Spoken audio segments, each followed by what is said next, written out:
여수로 향하던 무궁화호 열차가 탈선해 1명이 숨지고 8명이 다쳤습니다. 과속이 원인으로 추정되는데 이번 사고도 전형적인 인재일 가능성이 높습니다. 장애단체가 동성하는 천막에 불을 지른 광주시청 사회복무요원 등 20대 2명이 불구속 입건됐습니다. 빗가람 혁신도시로 이전하는 입주민이 늘어나면서 나주 인구가 12년 만에 10만 명을 회복했습니다. 오늘 밤 황사가 유입돼 주말까지 지속될 것으로 보여 야외 활동에 주의가 필요합니다. 미세먼지 농도도 주의 단계까지 오르겠습니다. 여러분 안녕하십니까? 오늘 새벽 9명의 사상자를 낸 여수의 열차 탈선 사고는 인재일 가능성이 높아 보입니다. 속도를 줄여야 마땅한 구간에서 규정을 어기고 과속한 것이 주된 사고 원인으로 꼽히고 있습니다. 문형철 기자입니다. 열차가 선로 밖까지 떨어져 나갔고 객실도 옆으로 쓰러져 철길을 완전히 가로막았습니다. 오늘 새벽 3시 40분쯤 전라선을 달리던 무궁화호 열차가 여수 율촌역 인근에서 선로를 이탈했습니다. 기관차는 완전히 전복된 상태였고 기관차 안에 기관사가 피를 흘리면서 이 사고로 기관사 53살 양모 씨가 숨지고 승객 7명 등 모두 8명이 다쳤습니다. 열차 전체 9량 가운데 모두 5대가 선로를 벗어나면서 인근에 설치된 철도 관련 시설물도 크게 파손됐습니다. 코레일은 이번 사고의 원인을 과속으로 잠정 결론지었습니다. 상행선에서 하행선으로 선로를 바꿔 타는 과정에서는 속도를 줄여야 하지만 당시 열차는 시속 120km 이상으로 주행한 것으로 드러났습니다. 원래 선로대로 이제 돌아가는 과정이죠. 그렇게 진술을 했다고 합니다. 경찰은 열차 운행 기록 장치 등을 토대로 관제실의 지시가 제대로 이루어졌는지 등을 추가 조사하고 있습니다. 한편 이번 사고로 순천역에서 여수 엑스포역 사이 열차 운행이 현재 중단된 상태입니다. 복구 작업에 들어간 코레일은 내일 새벽 5시부터 정상 운행이 가능할 것으로 내다봤습니다. MBC 뉴스 문형철입니다. 이틀 전 장애인의 날에 장애인단체들이 교육권 보장을 요구하며 천막 농성에 들어갔다는 뉴스를 전해드렸습니다. 이 천막에 우파를 자처한 20대 2명이 불을 질렀습니다. 천막 안에 사람이 있다는 걸 알면서도 그랬습니다. 김인정 기자입니다. 장애단체의 농성용 천막에 술에 취한 20살 남성 2명이 처음 찾아온 건 어젯밤 11시. 천막 안에 있던 장애인 학부모 등을 위협하며 당신 가족 중에 장애인이 있어서 이러냐, 돈 받고 하는 거냐, 불을 지르겠다 등 시비와 욕설을 서슴지 않았습니다. 경찰이 출동하기도 했지만 이들이 모두 4차례나 천막에 다시 찾아와 라이터로 불을 지르는 걸 막지 못했습니다. 그래서 이제 경찰도 3번씩이나 왔다 갔음에도 불구하고 그냥 상황만 보고 가시지 어떤 조치들은 없었었고 이제 마지막에 이제 불까지 이렇게 내어져 있으니 이제 오시라고 해. 바로 앞에 교육청 경비실과 당직실이 있었지만 제지하지도 않았습니다. 당시 천막 안에는 장애인 학부모 등 3명이 있었습니다. 이게 나일론이다 보니까 천막이 불이 굉장히 빨리 이렇게 엉겨붙는 상황이었거든요. 그래서 저희가 만약에 자고 있던 상황이었다면 아마 큰 문제가 일어나지 않았을 거라고. 방화 혐의로 경찰에 불구속 입건된 광주시청 사회복무요원 최모 씨와 대학생 김모 씨는 자신은 우파인데 좌파가 하는 행동이 마음에 들지 않아 이 같은 짓을 저질렀다고 진술했습니다. 한편 피해를 입은 장애단체는 장애 학생의 교육권 보장을 요구하며 천막 농성 중이었습니다. MBC 뉴스 김인정입니다. 오늘 오후 2시 40분쯤 광주여대 인근 도로에서 관광버스에 불이 났습니다. 버스 안에는 한평 나비축제 견학을 다녀오던 초등학생 25명을 포함해서 모두 27명이 타고 있었는데 재빨리 대피해서 인명피해는 발생하지 않았습니다. 경찰과 소방당국은 뒷바퀴에서 불길이 시작됐다는 운전자의 말을 토대로 화재 원인을 조사하고 있습니다. 광주 수돗물에서 냄새가 나거나 이물질이 나온다는 민원, 어제 오늘의 일이 아닌데요.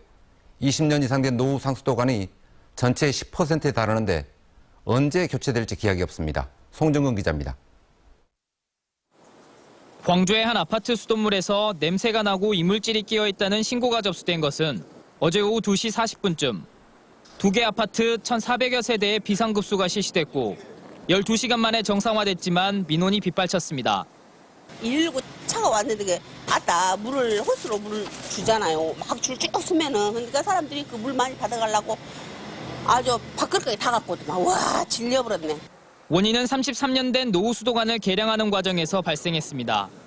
지난 3월부터 6.4km 구간에 걸쳐 녹제거와 관세척 등 노후관 개량 공사가 진행 중인데 수돗물을 공급하는 정수장을 바꾸면서 물의 흐름이 변경돼 이물질이 떨어져 나온 겁니다. 우리가 처음에 이렇게 물 흐름이 바뀌다 보면 아무리 청량한 물도 그 입기 끼고 물때가 끼거든요. 그럼 관 내에도 물때가 끼 있습니다. 그러면 그것이 이제 좀 떨어질 거 아닙니까? 광주시 관내에서 20년이 넘은 노후상 수도관은 전체의 10% 정도인 360여 킬로미터, 정비하는 데 드는 예산만 1,360억 원으로 광주시 전체의 1년 상수도 예산보다 많습니다. 고작 1년에 13km 정도 교체하는 데 그쳐 언제 끝날지 모르고 그 사이 또 다른 상수도관이 노후되는 악순환이 반복돼 시민 불평과 불만만 쌓여가고 있습니다. MBC 뉴스 송정근입니다. 국립공원 무등산을 세계 지질공원으로 지정하는 방안이 추진되고 있습니다. 유네스코에 인증을 신청하기에 앞서 국내외 자문단이 현장을 실사했는데 일단 반응은 호의적이었습니다. 이미지 뉴스 리포터입니다.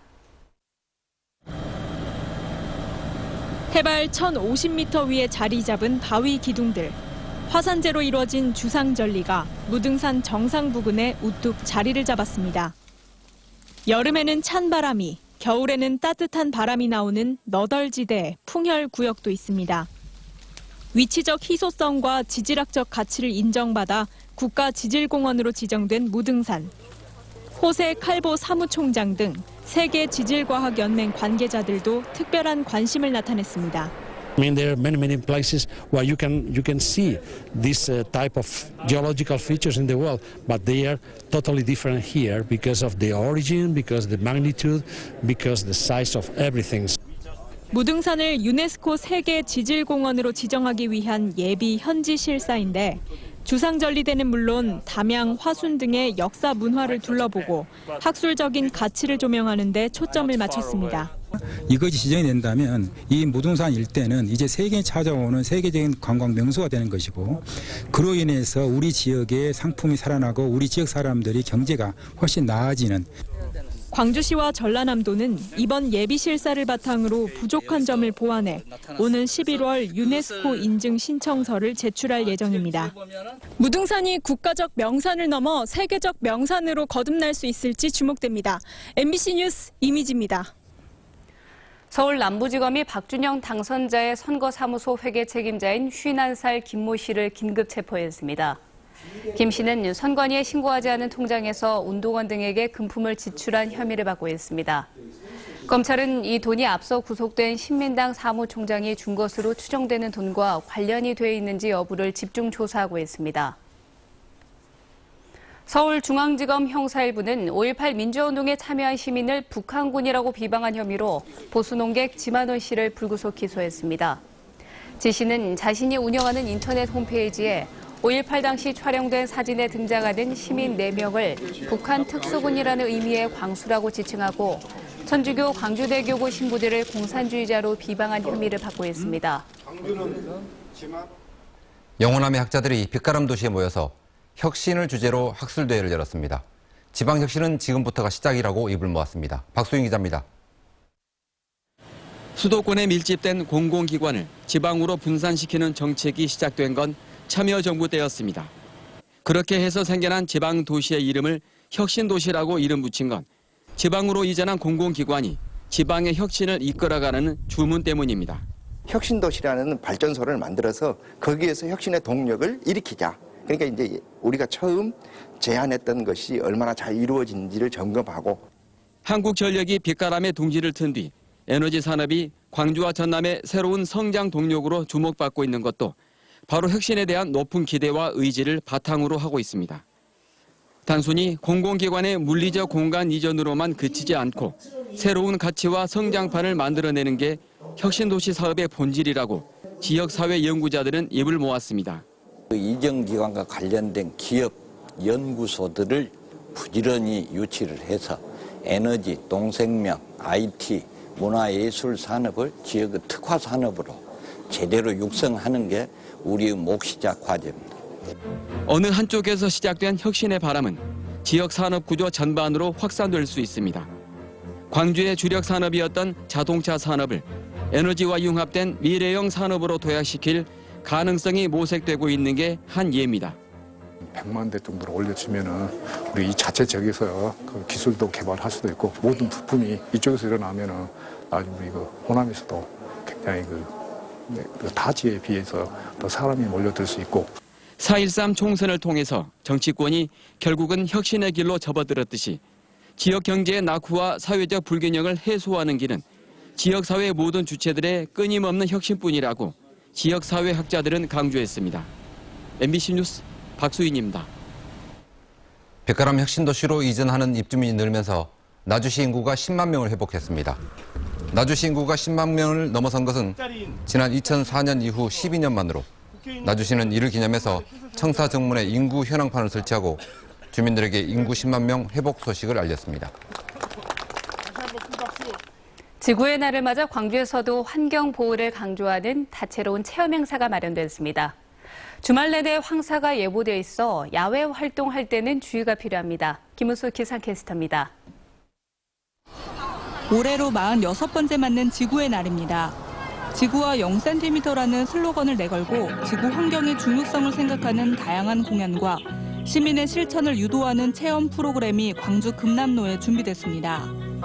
금남로에서 4월 23일 내일 시민들과 함께하는 다양한 주제마당이나 또 놀이마당 등을 통해서 만날 계획입니다.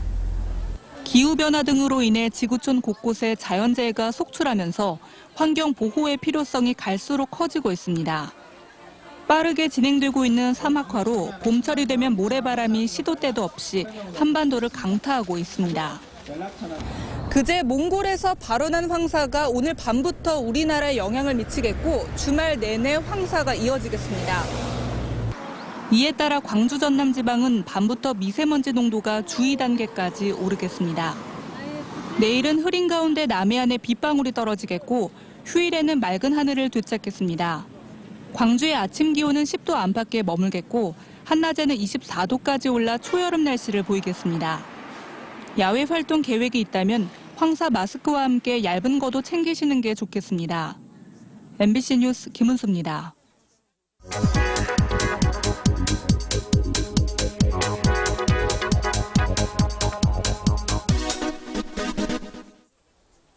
영국이 낳은 세계 최고의 극작가 윌리엄 셰익스피어. 최초의 근대소설 돈키호테를 쓴 미겔 데 세르반테스. 두 사람의 공통점을 아십니까? 4월 23일에 세상을 떠났다는 건데요. 유네스코는 이날을 세계 책의 날로 지정했습니다. 우리나라에서는 책 드림날이라고도 부르는데요.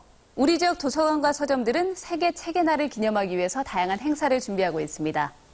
무등 도서관에서는 내일 나만의 팝업북 만들기 프로그램을 진행을 하고요. 산수 도서관에서도 그림책 가방 만들기라는 체험 프로그램을 마련할 예정입니다. 광주에는 주요 서점에서는 책을 사면 장미꽃 한 송이를 준 행사도 진행을 한다고 하네요. 이번 주말 황사 때문에 야외 활동이 꺼려진다면 가까운 도서관이나 서점에서 여가 시간을 보내도 좋을 것 같습니다. 카드뉴스였습니다.